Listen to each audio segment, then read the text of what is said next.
Don't get me started. Here is a hot take that I disagree with, but why is that in the romance aisle at Target? That's my gal. I don't know who that is, but we are friends. You can keep your plot holes, and I'm not ashamed to admit that. This take might piss me off a little bit. Hello everyone, welcome back to my vlog channel. I hope this video finds you well. I hope you're taking care of yourself. So today I just wanted to sit down and do a chill talking video, and I thought it would be fun to have you guys submit your bookish unpopular opinions, and then I would read and react to them, as well as share a few of my own. Y'all know me, I'm a huge hater. I've always got a good hot take that I'd love to share, and today we're just gonna let ourselves be free. All the unpopular opinions, all the hot takes, I'm ready. But before we get started, I do just quickly want to thank the sponsor of today's video. Today's video is sponsored by Luisa. Luisa is my favorite jewelry company. I can say that loud and proud. About 90% of all the jewelry that I wear every day is from Luisa. Luisa is built to deliver high quality, simple, and beautiful pieces. I love their pieces because they perfectly suit my style if you're really into dainty, everyday gold and silver pieces. In fact, almost everything that I'm wearing today is from Luisa. This necklace is from Luisa.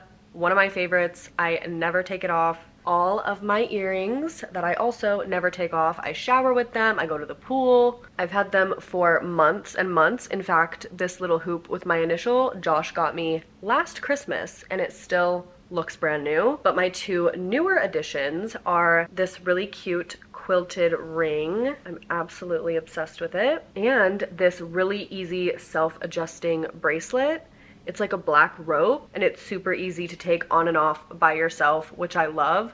Why are bracelets so damn hard to put on? Pieces start at just $39, and for jewelry that's gonna last the test of time, it's such a good deal. They also have a 2-year warranty and free shipping and exchanges within the US. If you want to check out Luisa, I'm gonna leave a link in the description box. If you are looking for some new jewelry, now is the perfect time to get some new pieces for you or a loved one, because Luisa is doing their biggest sale of the year. Normally with my link, you get 20% off, but because of their Black Friday sale, you can get up to 35% off. The more you shop, the more you save. Check them out in the description box below. Thank you so much to Luisa for sponsoring today's video. Now let's get into your unpopular opinions. All right, let's look at these unpopular opinions, shall we? Don't worry, I am not going to share your username or air you out, just in case there's some weirdos who want to fight.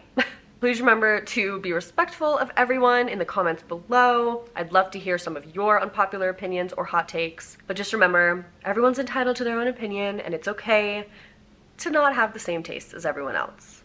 Okay, the first one says, crack that spine, baby girl. How else can you read? And honestly, I fully agree with this. I don't care what you want to do with your own books, but especially if I'm reading a paperback and I'm trying to be comfortable, sometimes you gotta crack a spine or two. And I'm never gonna care if I end up cracking a book's spine. All that matters is that you can read comfortably. Yeah, I'm with you. I'm pro book spine cracking, if you will. This next one is really specific. It is, If He Had Been With Me was the worst book ever. And you know what? I also agree with this. Okay, maybe not ever. I would say it's hard to objectively pick, but I can see why you would think that this is a really, really bad book. Yeah, I just don't understand the hype with this either. I feel like it's supposed to be this really sad, gut-wrenching story, but from the first chapter, you know what happens, you know who dies, and so when it actually ends up happening and you see it at the end, I didn't really feel anything. I didn't care. Ooh, this actually brings me to another unpopular opinion of mine. It's kind of how I feel about Assassin's Blade in the Throne of Glass series. Now, don't get me wrong. I think Assassin's Blade is a really, really, really good prequel. Keyword being prequel. Unfortunately, I took the advice of some random people online, and I read Assassin's Blade after Heir of Fire in the Throne of Glass series. Big mistake. If you have not read this series yet, please take it from me and read Assassin's Blade first. There is a major, major character death at the end of Assassin's Blade that I was fully aware was going to happen going into it, and so it did not affect me at all because it was ruined for me. So if I know that something sad is going to happen and I know what's coming, it almost takes out that sort of emotion that I feel. My hot take, I guess, is to read them the way that Sarah J. Maas says to read them. A prequel is meant to be a prequel for a reason. Anyway, I agree, basically. I don't think if he had been with me it was that sad. And the main character, Autumn, was so annoying. She had pick-me-girl-itis so hard that she had to wear a crown every day to school. Ooh, this next take is Kindle is better than paperback. I disagree, but I can totally respect this take. There are just some things about a Kindle that you cannot get anywhere from a physical book. Being able to read in the bath is a huge one for me. Being able to read in the dark, being able to read in the glaring sun. I definitely think that Kindle is a more comfortable way to read than a paperback, but I just think for the actual reading experience, nothing for me will beat a physical book. Have any of you guys got the new Kindle Color? It looks so good, and I'm kind of jealous. I kind of want one, but my current Kindle works just fine, so I'm waiting. I'm putting it off, but it really does look amazing. And the Kobo Color also looks phenomenal. Anyway, I'm so excited to be living in the world of colored e-readers. Wow. Ooh, here is a hot take that I disagree with. It says, series are better when you take a break to read other books in between rather than reading them back to back. Now, for me personally, this is definitely not the case. If I take breaks in between, I'll definitely start to forget little details. I'm especially thinking about like a fantasy series where those little details of the plot can be very important sometimes and come into play later. I do love the feeling of just jumping back into a series that I haven't read from in a while and just knowing the characters, knowing the world, and being able to just fully go back into the plot. That is a feeling that I adore. Every time I start a book, the first 150 pages are the absolute hardest to get through because you're just learning everything. So I do love just being able to jump right in, but I would say for me, in my personal experience, 9 times out of 10, when I read series back to back, I end up rating the books higher and I end up enjoying the experience more. How do you prefer to read your series? Let me know. This next one says, I get bored if characters in a romance book get together too early. Is this an unpopular opinion? Because I feel like this is the popular opinion, right? I totally agree. I am the #1 insta-love, insta-lust hater. As far as the romance goes, give me slow burn or give me death. I want a fast-paced plot and a slow burn romance. That is the dynamic duo. I love this one. It says, I will not buy a book with a hideous cover. And I fully agree with that. Now, that doesn't necessarily mean I won't read the book. It's just I would rather check it out on my Kindle, from the library. And I know that the saying is that we're not supposed to judge books by their covers, but I have respect for graphic designers, so I will judge. And I'm not ashamed to admit that. Someone else said that The Cruel Prince is better than ACOTAR. That's my gal. I don't know who that is, but we are friends. This person said they read 2 Elsie Silver books and hated them. More Cade and more Theo for me. That's totally fine. Okay, I'm not gonna lie, this take might piss me off a little bit. It says, Stephanie Garber's books are better than Sarah J. Maas's books. Now, I normally don't like to pit one author against each other, and if either of those women ever happen to come across this video, please click off. But oof, don't get me started. I'm okay with Sarah J. Maas slander. You do not have to enjoy her books. But Stephanie Garber couldn't write a finale for a series if someone ghost wrote it for her. I've heard nothing but bad reviews about the ending of Caraval. I've heard Once Upon a Broken Heart was an atrocious ending to that series. In my opinion, Stephanie Garber is kind of inching into the territory of cash grabs.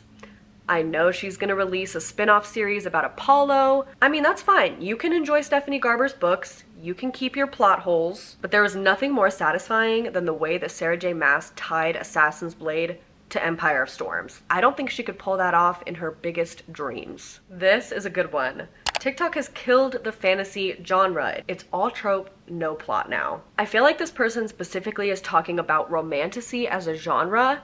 And while I am glad that TikTok has allowed for romantasy to kind of get its own distinction from fantasy, it's definitely made it a lot easier to find stories that I would rather read, with those two genres kind of separating a little bit. But as for romantasy as a genre, I completely agree. We are in the year of traditional publishers just pumping out any indie romantasy garbage that comes their way, and people gobble it up like it's a McDonald's Happy Meal. I can think of so many recent fantasy romances that have come out that have been super duper hyped on TikTok specifically that ended up being wildly disappointing. And you can tell that the authors are just combining all of these trendy tropes and smashing them into one book. Powerless, When the Moon Hatched. I definitely agree that the tropification of TikTok and Book Talk and BookTube is really, really, really hurting the romance and romantasy genre.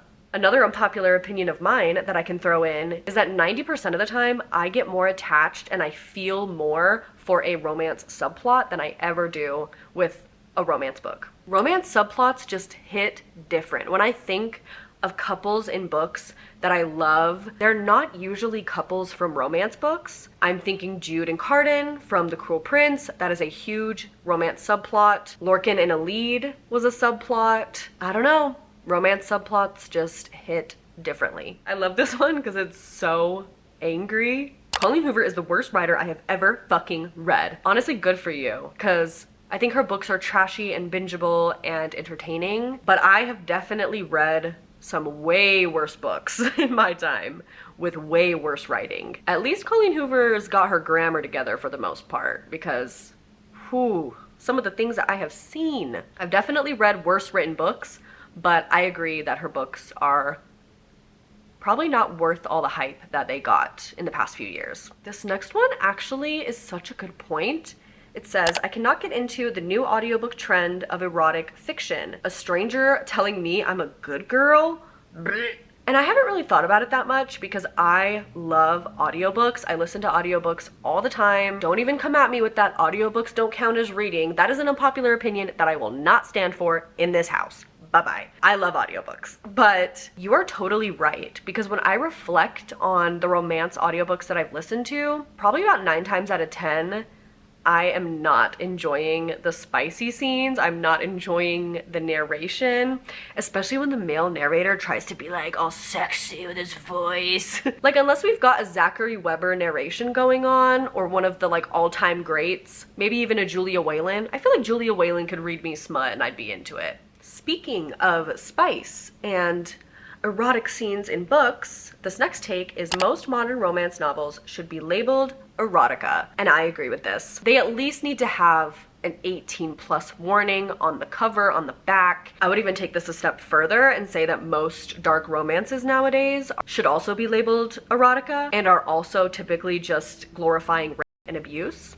Bloom, they sent me a copy. I was so excited to try a dark college romance. How fun. Why is the first scene of this romance book an actual scene? This is not romance. This is weird fetishization of rape. And that's fine if you want to be kinky and get into whatever you want. I'm not here to kink shame anyone. I know that a lot of people like things like dubcon and non-con because it's a way for them to process their own traumas. But why is that in the romance aisle at Target? I feel like there are some things you should have to actively seek out in your own time. Well, my friends, that is all of the unpopular opinions that I have time for today. Thank you so much for sharing those with me. I hope you enjoyed this video. Again, I want to shout out Anna Luisa. Remember to check them out in the description box. Partake in their biggest sale of the year. And don't forget to like, comment, and subscribe, and hopefully I'll see you in my next video. Goodbye.